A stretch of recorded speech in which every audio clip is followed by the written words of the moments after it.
Hi YouTubers! What we're going to be doing today is we're going to be adding rhinestones to etched acrylic blanks. This idea kind of came because for the colored blanks and these glittered blanks, it's a little hard to get color. The clear ones you can color in. This is one of my testers, which is kind of a mess, but you can just color them in with some markers. But these you can't really do that. So they had already figured out how to put HTV on them, so it got me to thinking, how can we put some rhinestones on?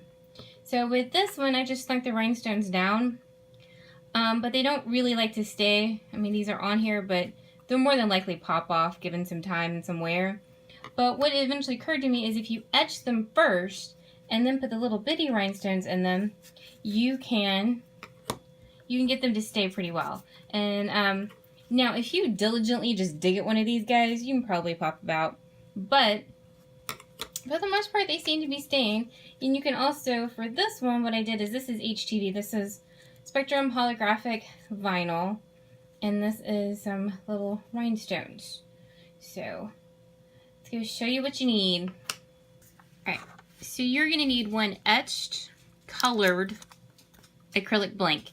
I got these from the wonderful people at Craft Chameleon. They sent me a box of goodies, so I've been playing with them. So this is their gray color, and it's a 3-inch circle, and I etched it on my curio. So this is their gray. They also have glitter. You can etch on them and get the rhinestones to stick to them as well. So any colored or glitter, you cannot use the clear because the clear goes from... So it looks like this if you etch it. See how it's clear? And if you heat press it, it turns cloudy. So you can't use the clear ones. You have to use one of the colored ones. You're also going to need your HTV if you want to put some HTV on it. This is the brand new rose gold that we're going to use.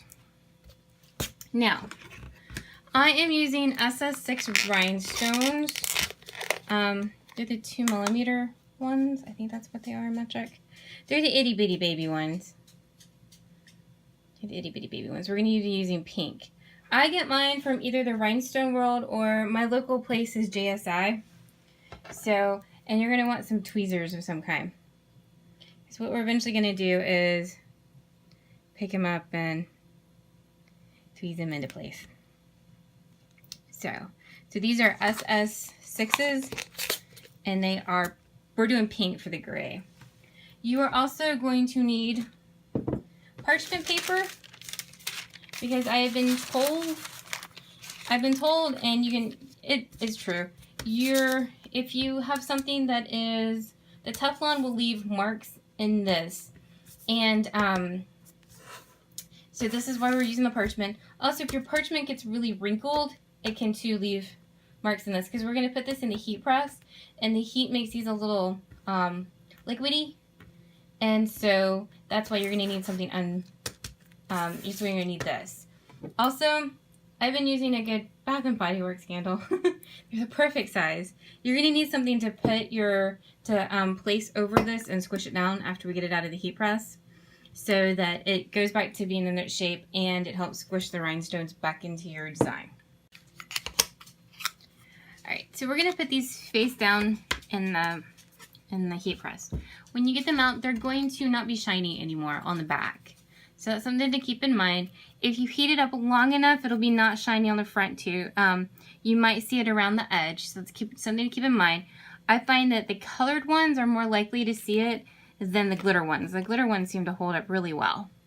They don't ever seem to get, they will dull on the back, but they don't ever seem to get dull around the edges. These guys can, given the right circumstances, but just something to keep in mind. So I'm over at my heat press. It is currently warming up to 335 degrees, which is the temperature for the rhinestones.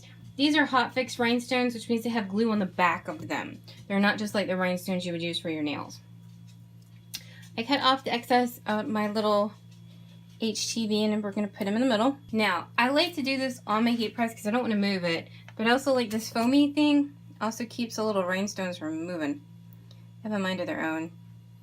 So in a not high-tech fashion, I'm basically going to go put my little rhinestones where I want them. Now they have to be where it was etched. It can't be on the shiny it won't stick. So you can put as many or as few as you want to, depending on what you want. Alright, so like most crafters, after I got started, I decided to change my mind, and so we put on a couple more, like a lot. Anywho, my heat press is set to 335 degrees. We are on my parchment paper. I'm going to fold it in half. And we are going to press for 10 seconds.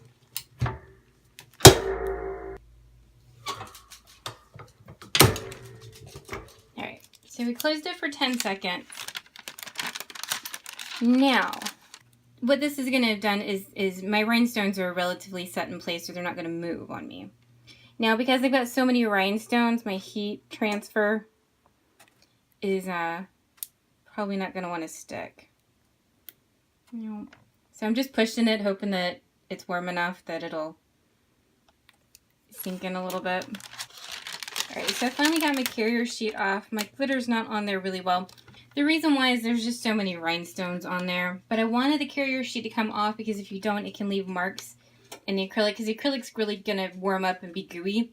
So you're really going to want to get your carrier sheet off. So the first press is 10 seconds. And it's to get all the rhinestones in place so that they're not going to move. And to get your, if you want HTV on here, to get any HTV stuck on there. And so you can get the carrier sheet off. So what we're going to do now is we're going to flip them over. I like to put it in the center of my heat press.